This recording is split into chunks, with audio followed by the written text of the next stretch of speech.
Chers téléspectateurs, merci de nous suivre dans votre émission catholique dominicale au cœur de la foi.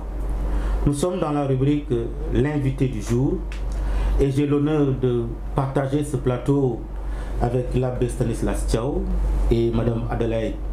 D'ores et déjà, merci de répondre à notre invitation. Je vais vous laisser le soin de saluer les téléspectateurs de Séducor. Voilà, bonjour à tout le monde, bonjour chers auditeurs, bonjour Edouard, merci de nous avoir invités dans ce plateau. Voilà, je salue tous ceux qui sont à l'écoute et qui nous suivent dans ce plateau. Bonjour Monsieur Edouard. Moi c'est Madame Diouf Adelaide Ndiaye, sage-femme puéricultrice. Je suis la présidente du mouvement diocésain des travailleurs chrétiens de la santé. Merci de nous avoir fait l'honneur sur ce plateau. Merci, nous vous accueillons dans notre émission Code de la foi, dans la rubrique l'invité du jour. Alors, Madame Adelaide, je commence par vous. Vous venez d'une assemblée générale que vous avez tenue avec tous les travailleurs catholiques de la santé. Alors, qu'est-ce qu'on peut retenir au sortir de cette assemblée générale? D'accord, merci M. Edouard. Au sortir de notre assemblée qui s'est tenue le 11 décembre 2022, déjà nous sommes envahis par un sentiment de gratitude. Gratitude et reconnaissance parfaite à l'égard du président sortant, le Dr Jean-Michel Ndione. Après 23 ans à la tête de ce mouvement et qui a fait un travail très remarquable à travers le pèlerinage des malades et toutes les activités menées dans l'interdiocésain Thiès-Dakar. Vraiment, ce qui est à retenir aussi est que le mouvement a un nouveau bureau qui est depuis son avènement travaille d'arrache-pied pour continuer les belles œuvres de Dr Jean-Michel. Merci. Voilà donc acte de reconnaissance et je pense que le nouveau bureau va essayer de continuer le travail qui a été déjà entamé. Alors vous avez un peu parlé du pèlerinage des malades. Alors cette année, Thiès a l'honneur de l'organiser. Mais est-ce qu'on peut revenir un peu sur l'historique, préhistorique du pèlerinage des malades? D'accord. Donc le pèlerinage des malades a été initié par le père Gaetano, un père italien qui était ici, qui était résident à Thiès, qui s'occupait le plus souvent des malades mentaux. Il les habillait, les donnait à manger. Donc la première édition a eu lieu en 1978. En 1984, le pèlerinage a été reconnu comme événement national par la conférence épiscopale. Son Excellence Monseigneur Adrien Sarr, Théodore Adrien Sarr, autant évêque de Kaolack, en fut le premier célébrant en 1988. C'est ce qu'on retient du pèlerinage. Voilà, là, je ne sais pas si vous pouvez compléter. Sinon, à chaque année, le pape délivre un message. Alors, quel est le thème de ce message de cette année et qu'est-ce qu'il faut retenir de ce message du pape? Voilà, merci beaucoup. Et le thème retenu, c'est « Prends soin de lui ». La compassion comme exercice synodal de guérison. Donc, prendre soin de lui. Et donc, le pape, dans son message, nous montre que nous tous, nous sommes des êtres fragiles et que la maladie fait partie de notre expérience humaine. Et c'est au cœur de cette maladie, dans ces difficultés, que l'on se rend compte vraiment si vraiment nous cheminons ensemble, si vraiment l'on se soutient mutuellement ou pas. Parce que c'est dans la souffrance, dans les difficultés, que l'homme a besoin d'être soutenu, d'avoir quelqu'un à ses côtés. Voilà, et les textes qu'on a choisis par rapport à ce pèlerinage, le bon samaritain, nous le montre très bien, où on a pu prendre soin de cet homme qui est tombé entre les mains d'un bandit et que le samaritain a pris en charge ce malade et l'a amené à l'auberge, etc., a fait tout ce qu'il fallait. Et à la fin de l'évangile, le Seigneur nous interpelle à aller à faire de même. Et donc, dans cette journée mondiale des malades, le pape nous invite à être proche des souffrants, et aussi à apprendre à cheminer ensemble avec l'autre. Donc refuser le culte du rejet de l'autre le fait de méconnaître l'autre quand il est dans la souffrance. Il faut la compassion, il faut de l'empathie envers toutes les personnes qui souffrent de maladies, parce que nous tous, nous pouvons tomber malades. Donc c'est vraiment ça le contenu de ce message. Apprendre à cheminer ensemble, apprendre à se soutenir mutuellement, se donner main dans la main pour avancer dans la vie. Voilà, donc le thème est très important. Prendre soin de lui. Donc je pense que chacun est interpellé à prendre soin des malades. Nous vivons avec les malades dans nos maisons, dans nos quartiers et autour de nous. Alors, Madame Adelaide, Thiès a l'honneur d'organiser cette année le pèlerinage. Vous êtes à pied d'œuvre. Il y a peut-être différentes commissions. Quelles sont les commissions qui sont déjà établies? Quel est le cahier de charge de chaque commission et comment vous êtes dans la préparation? D'accord, merci M. Edouard. Donc les différentes commissions qui ont été établies, il y a déjà la commission restauration, dont tout le monde connaît son rôle, restauration.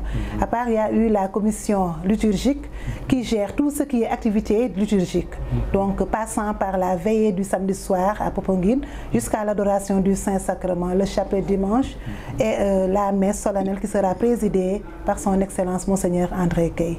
Et à la commission logistique, on met surtout l'accent sur la couverture médicale, assurée par les structures de Popenguine et les médecins, infirmières des différentes entités Dakar, Thiès, c'est interdiocésain.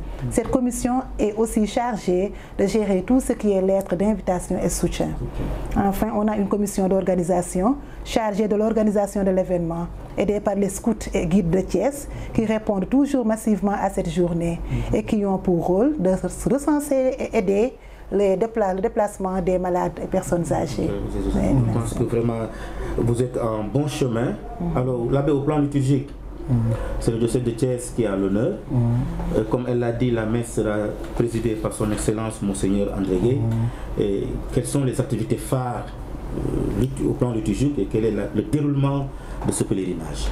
Voilà, donc par rapport au chronogramme, déjà la veille, il y a les scouts qui seront sur place et le comité d'organisation pour préparer les lieux, etc. Il y aura une veillée, la veille, une veillée de prière animée par le diocèse, l'archidiocèse de Dakar. Donc une messe avec chapelet et autres. Et ça c'est pour le samedi. Pour le dimanche, nous accueillons les pèlerins à partir de 9h. Donc 7h, 8h, c'est le voyage, on accueille les gens à partir de 9h, arrivée installation. 9h30, il y aura un chapelet médité, donc pour mettre les gens déjà dans le bain de la prière, du recueillement.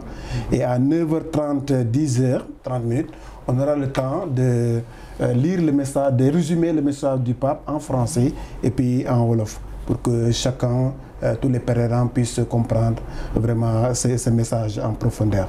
Donc c'est sûr que l'évêque reviendra sur ce message-là. Après cela, la messe solennelle est prévue à 10h, à 10h précise. Il y aura la messe solennelle. 12h, 14h30 sera la pause et le repas. Et l'après-midi à 15h, et nous tenons vraiment à la présence de tout le monde à cette heure-là. À 15h, on va commencer le chapelet, deuxième chapelet de l'après-midi. Ensuite, il y a la adoration du Saint-Sacrement et l'émission des enveloppes.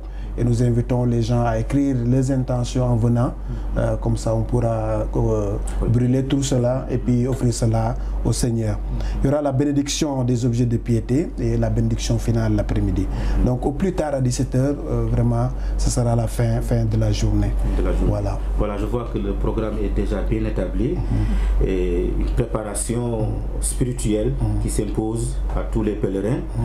Alors, toujours dans ce cadre de préparation et de pèlerinage, il y a des consignes que vous voulez donner aux pèlerins, aux accompagnateurs, à tous ceux qui viendront pour ce pèlerinage.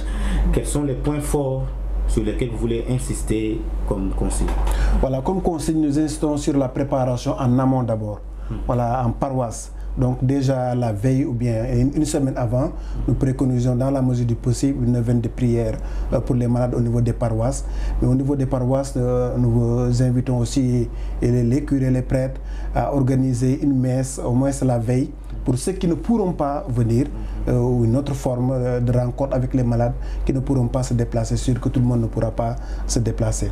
Ensuite, en amont aussi, il y a les visites des communions des malades sur place, dans les paroisses, et aussi donner aussi l'onction l'onction des malades à ceux qui en ont besoin et qui ne peuvent pas venir au pèlerinage.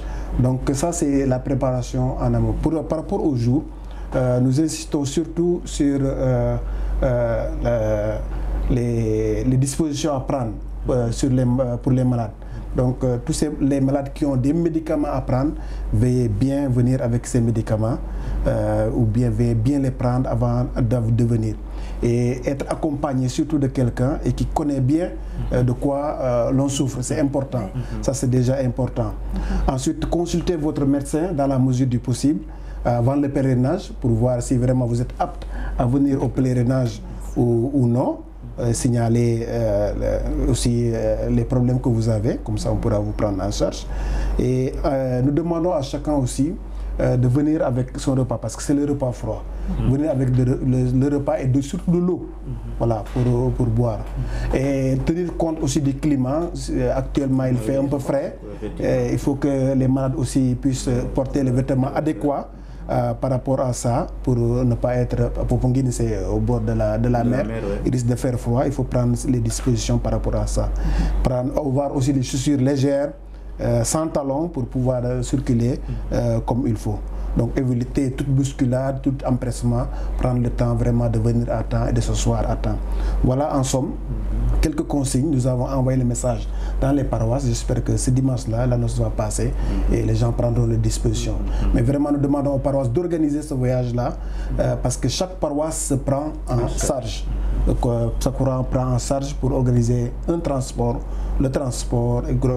rassembler les malades et les accompagner aussi à Popenguine.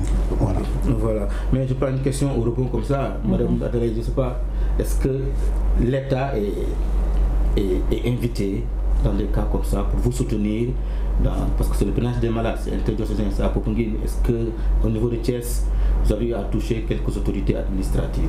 Oui, monsieur Edouard, on a eu à lancer des soutiens et invitations au niveau de toutes les mairies de Thiès. Donc l'État est prêt à aider. Il y a certains ministres qui ont déjà eu leurs invitations et soutiens. Donc on attend vraiment leur avis favorable. Je pense qu'ils vont mettre leurs mains dans la pâte. Merci. Alors, mot de la fin. Quel appel, quel message voulez-vous lancer à nos téléspectateurs, surtout aux accompagnateurs et aux malades et à tous ceux et celles qui vont se déplacer pour aller à Popenguine? Voilà. Moi, je lance un message à tout un chacun de s'approprier de ce pèlerinage. Voilà, les malades, personnes âgées sont nos parents. Donc, il faut soutenir cette démarche de foi de par notre aide multiforme pour la réussite de cet événement. Merci. Voilà, moi, j'y vais dans le même sens. Vraiment que les gens puissent aider les malades à faire ce pèlerinage-là. Tous ceux qui peuvent offrir gratuitement un car pour les personnes âgées, pour les handicapés, au niveau des paroisses, il faut leur offrir le car pour qu'ils puissent se déplacer. Voilà. Ensuite, demander vraiment à toutes ces personnes-là de bonne volonté qui veulent soutenir l'organisation de bien vouloir aussi le faire. Parce qu'il ne faut pas ce pèlerinage-là est organisé grâce au soutien que nous recevons. On n'a pas de fonds propres pour cela. On demande des soutiens à gauche et à droite pour pouvoir organiser le pèlerinage et mettre les gens dans de bonnes conditions de prière et de recueillement. En tout cas, c'est mon plus grand souhait pour ce pèlerinage-là.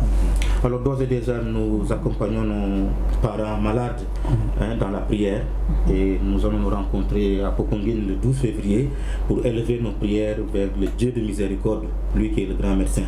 Chers téléspectateurs, c'était votre rubrique, l'invité du jour.